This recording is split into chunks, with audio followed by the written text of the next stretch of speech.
بسم اللہ الرحمن الرحیم۔ جو لوگ نماز فجر کے بعد سو جاتے ہیں وہ حضرت علی رضی اللہ تعالیٰ عنہ کا یہ فرمان ضرور سن لیں۔ حضرت عائشہ رضی اللہ تعالیٰ عنہ کی مشہور روایت ہے، پھر جب مؤذن فجر کی اذان دے کر خاموش ہو جاتا اور فجر طلوع ہو جاتی یعنی صبح کی روشنی پھیلنے لگتی تو آپ صلی اللہ علیہ وآلہ وسلم کھڑے ہوتے اور 2 رکعتیں پڑھتے اور اس کے بعد اپنی داہنی کروٹ پر لیٹ جاتے تھے، یہاں تک کہ مؤذن اقامت کہنے کی اجازت حاصل کرنے کے لیے آپ صلی اللہ علیہ وآلہ وسلم کے پاس آتا تو آپ صلی اللہ علیہ وآلہ وسلم نماز کے لیے تشریف لے جاتے۔ حضرت عثمان رضی اللہ تعالیٰ عنہ سے مروی ہے، آپ صلی اللہ علیہ وآلہ وسلم نے فرمایا، صبح کی نماز کے بعد سورج نکلنے تک ذکر خدا میں لگے رہنا رزق کے حصول میں زیادہ باعث نفع ہے، اس بات سے کہ طلب رزق میں دنیا کے کونے کونے میں پھرتا رہے۔ حدیث کا مرتبہ موضوع سند میں ابو داؤد اور سلیمان بن عمرو نفی ہے۔ ترجمہ سیدہ فاطمہ رضی اللہ تعالیٰ عنہا بیان کرتی ہیں، میں صبح کے وقت سوئی تھی کہ رسول اللہ صلی اللہ علیہ وآلہ وسلم میرے پاس سے گزرے اور آپ نے مجھے پاؤں سے ہلایا، پھر فرمایا، بیٹی اٹھو، اپنے رب کی طرف سے رزق کی تقسیم میں شامل ہو جاؤ اور غفلت شعار لوگوں کی عادت اختیار نہ کرو۔ اللہ تعالیٰ طلوع فجر سے طلوع آفتاب تک لوگوں کا رزق تقسیم کرتا ہے۔ حضرت انس بن مالک رضی اللہ تعالیٰ عنہ کی روایت ہے۔ ترجمہ تلاش رزق کی خاطر نماز فجر سے طلوع آفتاب تک مت سویا کرو۔ حضرت انس رضی اللہ تعالیٰ عنہ سے اس کی وضاحت طلب کی گئی تو فرمایا، اس وقت 70 مرتبہ تسبیح تکبیر و استغفار کرنے سے روزی میں برکت ہوتی ہے۔ حضرت علی رضی اللہ تعالیٰ عنہ کی روایت ہے، زمین کی سطح پر کیے جانے والے 3 کاموں کی وجہ سے زمین اپنی تکلیف کا اظہار کرتی ہے، ناحق خون بہنے سے، وہ غسل جو زنا کے ارتکاب کے بعد کیا جائے، اور طلوع آفتاب سے پہلے سونے سے۔ محترم ناظرین، حضرت ابو وائل رضی اللہ تعالیٰ عنہ فرماتے ہیں کہ ہم صبح کی نماز پڑھنے کے بعد حضرت عبداللہ بن مسعود رضی اللہ تعالیٰ عنہ کی طرف گئے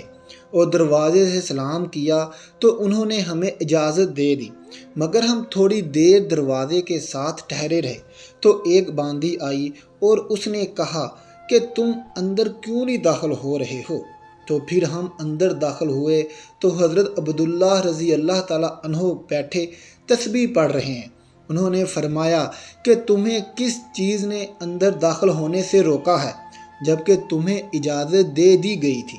تو ہم نے کہا کہ کوئی بات نہیں سوائے اس کے کہ ہم نے خیال کیا کہ گھر والوں میں سے کوئی سو رہا ہو۔ تو حضرت عبداللہ رضی اللہ تعالیٰ عنہ نے فرمایا کہ تم نے ابن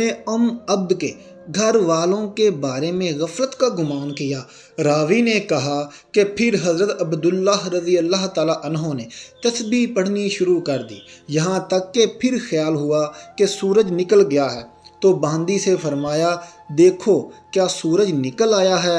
متعدد روایات میں ہے کہ اللہ تبارک و تعالیٰ صبح صادق سے لے کر طلوع آفتاب تک مخلوق کے لیے رزق تقسیم کرتے ہیں، یعنی جو لوگ اس پورے وقت میں غافل رہتے ہیں وہ رزق کی برکت سے محروم رہتے ہیں۔ اس حدیث سے یہ بات معلوم ہوئی کہ یہ ممانعت صبح صادق سے لے کر طلوع آفتاب تک پورے درمیانی وقت میں سونے میں ہے، اور اس وقت سونا غفلت شعار لوگوں کا رویہ ہے، اس طرح سلف کے تعامل کے بھی خلاف ہے۔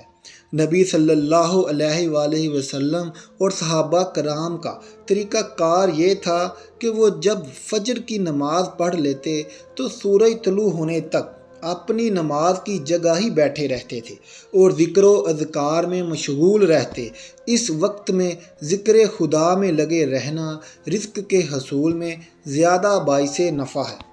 آج ہمارے معاشرے میں یہ ٹرینڈ بنا ہوا ہے کہ نوجوان رات کے 2 بجے 3 بجے موبائل، فیس بک، واٹس ایپ ان سب پر لگے رہتے ہیں، پھر ان سے صبح کی نماز بھی قضا اور دوپہر کے 12 بجے یا 1 بجے تک وہ آرام فرما رہے ہوتے ہیں، اور گھر میں ایسا کوئی بھی انسان نہیں ہوتا جو انہیں ایسا کرنے سے باز رکھے۔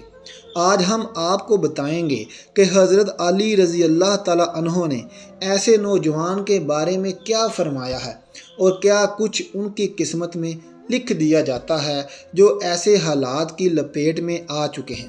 حضرت عبداللہ ابن عباس رضی اللہ تعالیٰ عنہ سے مروی ہے کہ جو بھی انسان صبح سویا پڑا رہتا ہے تو اس عمل کو اسلام نے سخت ناپسند قرار دیا ہے کہ دوپہر کے علاوہ کسی بھی اور وقت میں مت سویا کرو۔ جیسے کہلولہ کہا جاتا ہے، وہ دوپہر کے اوقات میں ہی ادا کیا جاتا ہے، اور یہ کہ عمل ہمارے نبی حضرت محمد صلی اللہ علیہ وآلہ وسلم بھی کیا کرتے تھے۔ کہلولہ وہ نہیں جس میں انسان دوپہر میں پیٹ بھر کھانا کھا کر سو جاتے ہیں۔ کہلولہ سے مراد وہ عمل ہے جس میں آپ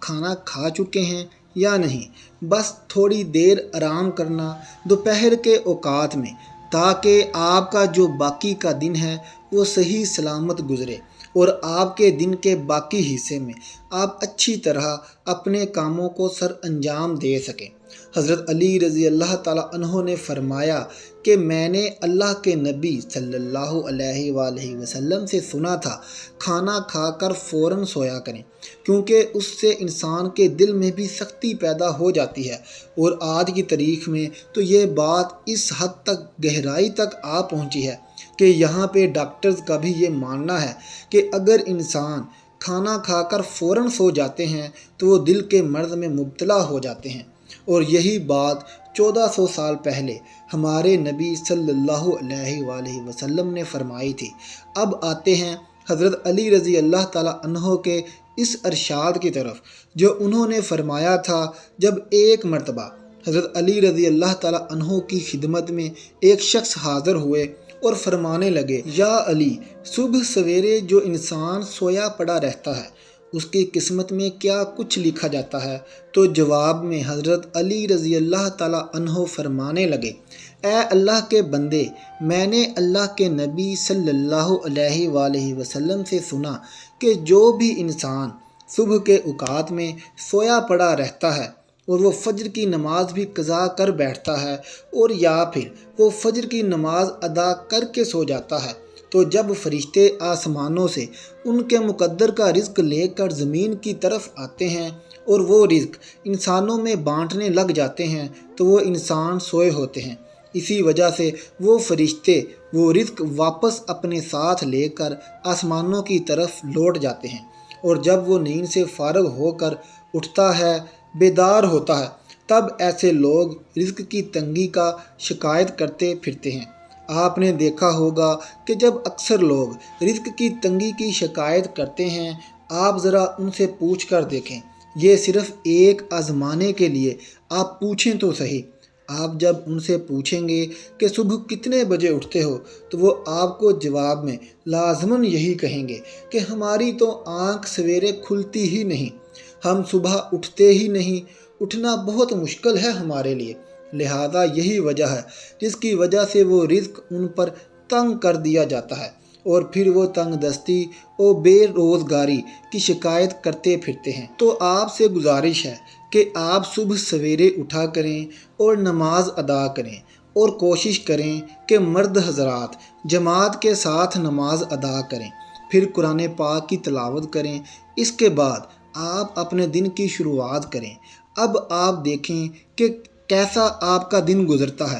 آپ کے دن میں برکت ہوتی ہے، اور جو لوگ 12 بجے یا 1 بجے اٹھتے ہیں ان کے حالات کچھ یوں ہوتے ہیں کہ ان کے دن کے کچھ کام بھی انہیں سمجھ میں نہیں آتے، وہ یہ جان ہی نہیں پاتے کہ آج کا دن حالانکہ گزرا کیسے ہے، بلکہ انہیں کچھ کام بھی سمجھ میں نہیں آتا۔ وہ جو کام بھی کرنے لگ جاتے ہیں اور پھر پلک جھپکتے ہی شام اور مغرب کی اذان ہونے لگتی ہے، اور جو انسان سویرے جاگتے ہیں وہ اپنے کام بھی بھرپور طریقے سے سر انجام دے پاتے ہیں، ان کے رزق میں بھی برکت ہوتی ہے اور وہ ایک پرسکون اور خوشحال زندگی بسر کرتے ہیں۔ ان کی تندرستی کی بھی کوئی شکایت نہیں ہوتی کہ وہ کسی بیماری میں مبتلا ہیں، وہ تندرست ہوتے ہیں اور ہر بیماری سے فارغ ہوتے ہیں۔ ناظرین، کمنٹ باکس میں ایک بار سبحان اللہ لکھ دیں اور ہمارا چینل سبسکرائب کریں تاکہ ہر آنے والی نئی ویڈیو سب سے پہلے آپ تک پہنچ سکے۔ شکریہ۔